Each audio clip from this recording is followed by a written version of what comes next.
In today's class, we will discuss about even signal and odd signal. আমরা আমাদের last ক্লাসে deterministic signal এবং নন deterministic signal নিয়ে কথা বলেছি, এছাড়াও কন্টিনিউয়াস সিগন্যাল এবং ডিসক্রিট সিগন্যাল নিয়ে কথা বলেছি। সো কখন আমরা একটা সিগন্যালকে ইভেন বা কোন কন্ডিশনে আমরা অড বলবো, সেটা হচ্ছে a signal is said to be even when it satisfied the condition x of t equal x of minus t, অর্থাৎ x of t যেটা x of minus t ও যদি সেম সেটা আসে তাহলে আমরা সেটাকে ইভেন সিগন্যাল বলতে পারি। ফর এক্সাম্পল, cos t একটা ইভেন সিগন্যাল। আমরা জানি কজের ক্ষেত্রে cos 45 ডিগ্রির মান যেটা cos মাইনাস 45 ডিগ্রির মানও সেটা।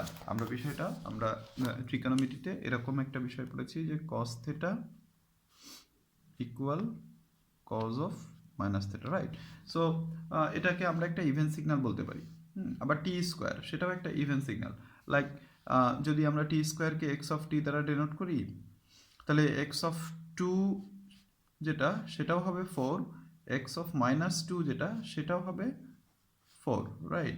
সো 2 এর জন্য ভ্যালু যেটা মাইনাস 2 এর জন্য ভ্যালু সেম, যেহেতু x of T equal x of minus T, so T square এই সিগন্যালটাকে আমরা ইভেন সিগন্যাল বলতে পারি। ঠিক আছে? সো টি স্কোয়ার টি ফোর এগুলো সবই ইভেন সিগন্যাল। এখন হচ্ছে অড সিগন্যালটা কি?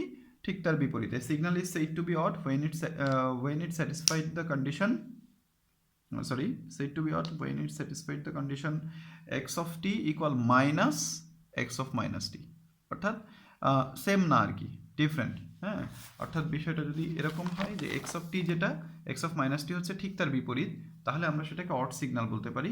যেমন সাইন টি, সাইন 45 ডিগ্রির মান যেটা সাইন মাইনাস 45 ডিগ্রির মান হচ্ছে মাইনাস অফ সামথিং। আমরা জানি সাইন 45 ডিগ্রির মান হচ্ছে 1/√2, সাইন মাইনাস 45 ডিগ্রির মান হবে হচ্ছে -1/√2। সো এটা একটা অড সিগন্যাল, রাইট? সো একইভাবে টি কিউব টি ফাইভ অর্থাৎ পাওয়ারগুলো যদি বিজোড় সংখ্যা হয় তাহলে সেটাকে আমরা অড সিগন্যাল বলতে পারি। কীভাবে?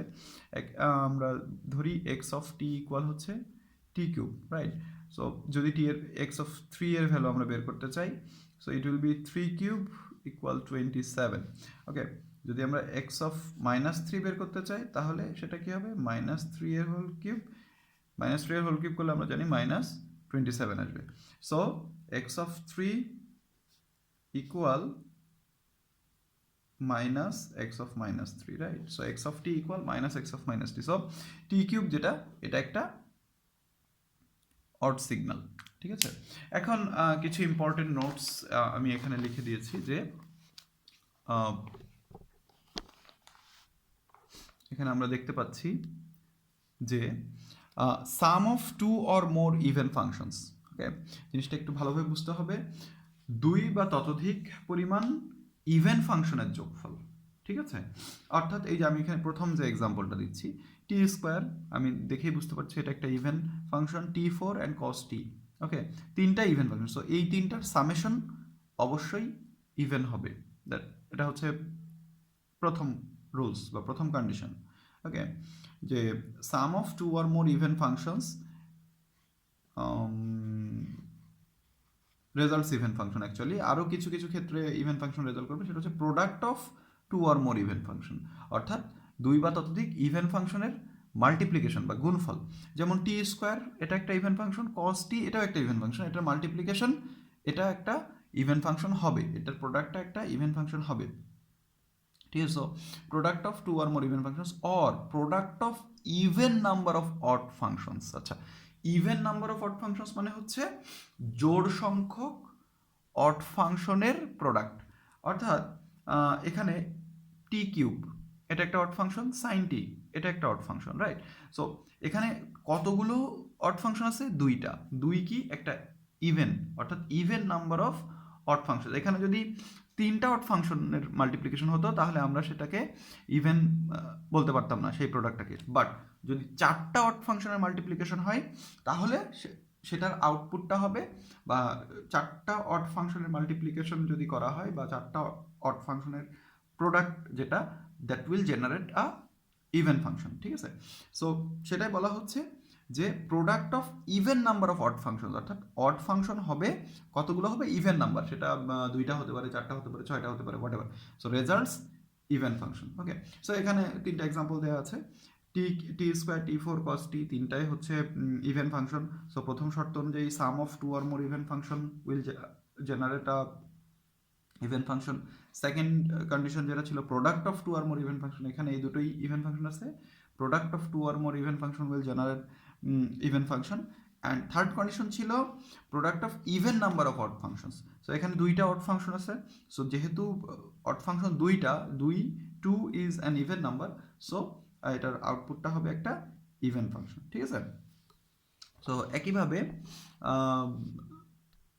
অড ফাংশনের ক্ষেত্রে যদি আমরা দেখি sum of two or more odd functions, অর্থাৎ আগের মতোই টু অর মোর অড ফাংশনের সামেশন অথবা product of odd number of odd functions. Okay, odd number of odd functions মানে অড ফাংশন থাকবে তিনটা বা পাঁচটা।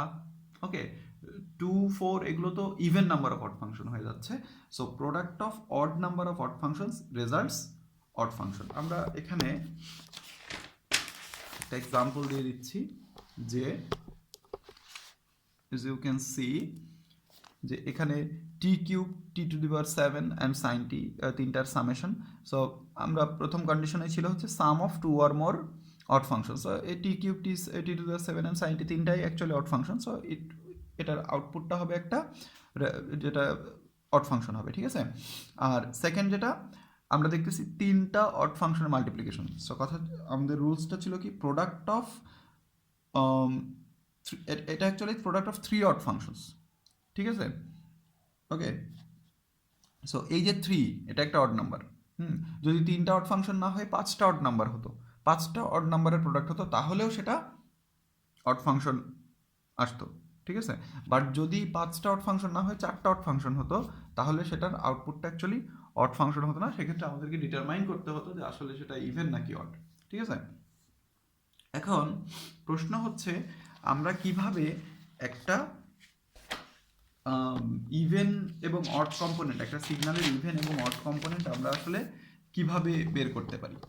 ঠিক আছে, so even and odd components of A signal. তো আমরা কিভাবে ইভেন এবং অড কম্পোনেন্ট বের করতে পারি একটা সিগন্যালের, আমরা জানি x of t is equal x e t plus x o t. এখানে ইটি হচ্ছে, এটা হচ্ছে ইভেন কম্পোনেন্ট, এটা অড কম্পোনেন্ট, এবং x of minus t equal x e t minus x o t. Okay, so এটাকে আমি 1 নম্বর সমীকরণ দিলাম, এটাকে 2 নম্বর সমীকরণ দিলাম। ওকে, সো আমরা যদি 1+2 করি, 1+2, ওকে, সেক্ষেত্রে কি হবে, এই দুটো যোগ হবে, আর এদিকে এক্স ও টি ডিসকার্ড হয়ে যাবে, আর এখানে 2xet থাকবে, তাই না? সো আমরা পাচ্ছি কি 2xet is equal xt plus x of minus T, therefore xet equal আমরা পাচ্ছি হচ্ছে half xt plus x of minus T, right? So অর্থাৎ ইভেন কম্পোনেন্ট, একটা সিগন্যালের ইভেন কম্পোনেন্ট বের করতে হলে আমাকে এই সূত্রটা অ্যাপ্লাই করতে হবে। নাও নেক্সট, যদি অড কম্পোনেন্ট বের করতে হয় সেক্ষেত্রে আসলে আমরা কি করব? ওকে, সো সেক্ষেত্রে আমি ওই যে আগের 1 - 2 করব। সো 1 - 2 যদি আমরা করি, এখান থেকে 1 - 2 যদি করি, তাহলে এদিকে কি হবে, xt মাইনাস এক্স মাইনাস টি, আর এখানে মাইনাস করলে এখানে মাইনাস হয়ে এক্স ইটিটা কেটে যাবে, আর 2xot-টা থাকবে, রাইট? সো সেক্ষেত্রে আমরা লিখে ফেলি যে 2xot equal xt minus x of minus T, right? So সেক্ষেত্রে এক্স নট টি ইকুয়াল কি হবে, half xt minus x of minus T. So এই সূত্রটা অ্যাপ্লাই করে আমরা কোনো একটা সিগন্যালের অড কম্পোনেন্টটা বের করতে পারবো। সো আহ, এই দুটো সূত্রই আসলে আমাদের জন্য খুব ইম্পর্টেন্ট। হ্যাঁ, তো আমরা নেক্সট ক্লাসে আসলে এই কিভাবে একটা সিগন্যালের ইভেন কম্পোনেন্ট এবং অড কম্পোনেন্টগুলো বের করতে হয় সেই জিনিসগুলো ডিসকাস করব। নেক্সট যে টপিক সেটা হবে হচ্ছে আমরা একটা ইউনিট স্টেপ সিগন্যালের ইভেন কম্পোনেন্ট এবং অড কম্পোনেন্ট কীভাবে বের করতে হয় সেটা দেখবো নেক্সট ক্লাসে, এবং তখন আমাদের এই দুটো সূত্র লাগবে, যে ইভেন কম্পোনেন্ট বের করার এই সূত্রটা এবং অড কম্পোনেন্ট বের করার এই সূত্রটা। টিল দেন, আল্লাহ হাফিজ।